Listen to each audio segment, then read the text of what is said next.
আজ বানাবো গ্রামের ঐতিহ্যবাহী পিঠা, সই পিঠা বা হাতে কাটা সিমাই পিঠা যা বলে আর কি। বাই দ্য ওয়ে, আমি বৃষ্টি।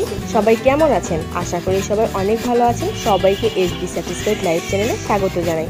তো দর্শক বন্ধুরা, এই প্রাচীনকালের এই ঐতিহ্যবাহী হাতে কাটা সিমাই পিঠা বা চুই পিঠা বা আমরা তো সই পিঠা সই বলে থাকি গ্রাম্য অঞ্চলে, এটা কিন্তু এখন দেখাই যায় না। শহরের মানুষরা কিন্তু খুব কম করে, তবে গ্রামে আমরা প্রতিটা শীতেই কিন্তু এটা করে থাকি।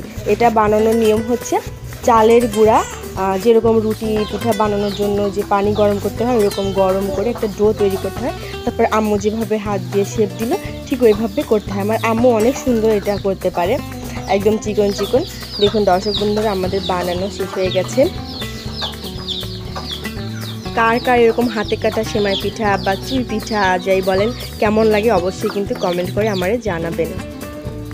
আর এটা হচ্ছে এই যে শীতকালে যে খেজুরের গুড় যেটা আমরা পিঠা বানাই, আমার আব্বা ভাঙতেছে। তার আগে একটা কথা বলে নেই, আমার চ্যানেলে যারা নতুন প্লিজ আমার চ্যানেলটা সাবস্ক্রাইব করে আমার সাথে থাকবেন। আমি নিত্য নতুন ভিডিও আপলোড করি, বেল বাটনটা অন করে রাখবেন। ভিডিওটি ভালো লাগে থাকলে অবশ্যই একটি লাইক করবেন আর কমেন্ট করে অবশ্যই একটি মূল্যবান মন্তব্য আমারে জানাবেন।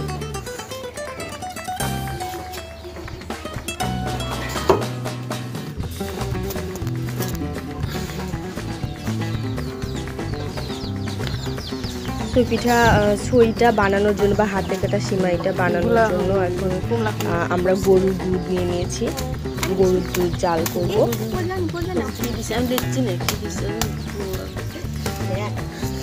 আর কার কার আমার গ্রামের ভিডিওগুলো ভালো লাগে অবশ্যই কিন্তু কমেন্ট করে জানাবা বন্ধুরা।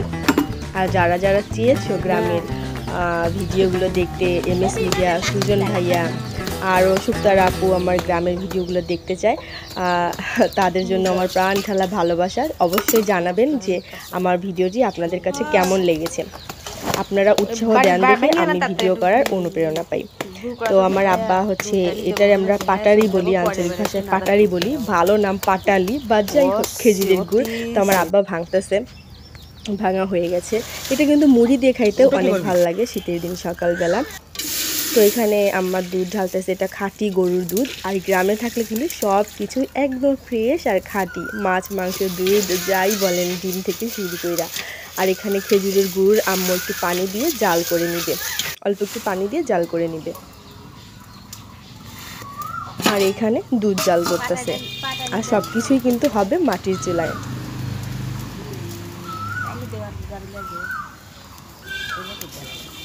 এই যে দুধটা হচ্ছে একটু যখন বলক উঠবে তখন কিন্তু এই সই পিঠাগুলো দুধের মধ্যে দিয়ে দিচ্ছি। তবে খেয়াল রাখবেন দর্শক বন্ধুরা, আম্মু বলতেছে যে সবগুলো হাতে কাটা সিমাই পিঠা কিন্তু একবারে দিতে হয় না, অল্প একটু একটু করে দিতে হয়, হাতের মুঠি করে এক মুঠ করে দিতে হয়। সবগুলো একবারে ঘপ ঘপ করে ঢেলে দেওয়া কিন্তু যাবে না, একটু একটু করে একটু একটু করে দিতে হবে হাতের মুঠিতে করে, আর একটু করে নাড়তে হবে।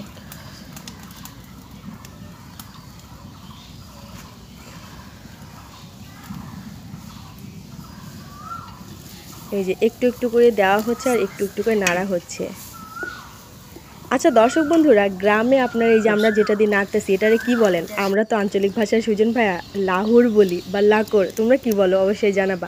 তো দর্শক বন্ধুরা, এই যে একদম লাস্টে কিন্তু খেজুরের গুড়টা দিয়ে দেওয়া হচ্ছে। একদম লাস্টে খেজুরের গুড়টা দিব। অবশ্যই কিন্তু প্রথমে দুধের সাথে দেওয়া যাবেই না কোনো মতে দর্শক বন্ধুরা। দুধ বলক আসার পরে সই পিঠাগুলো দিয়ে দিব, তারপরে নাড়াচাড়া কইরা তারপরে গুড় দিয়ে দিব। আর গুড় দেওয়ার পরে বেশিক্ষণ কিন্তু আর লাগবে না, একদম গুড় দেওয়ার পরে 1-2 মিনিট জাল করলে কিন্তু হয়ে যাবে। গুড় দেওয়ার পরে 1-2 মিনিট 2 মিনিট জাল করার পরে এই যে আম্মু দেখো বাটিতে তুলে নিচ্ছে। গুড় দেওয়ার পর 2 মিনিট পরে হয়ে যায়। দেখো দর্শক বন্ধুরা কতটা সুন্দর, কতটা ইয়াম্মি লাগছে, অনেক বেশি মজা। আজকের মতো বিদায় নিচ্ছি, আল্লাহ হাফেজ।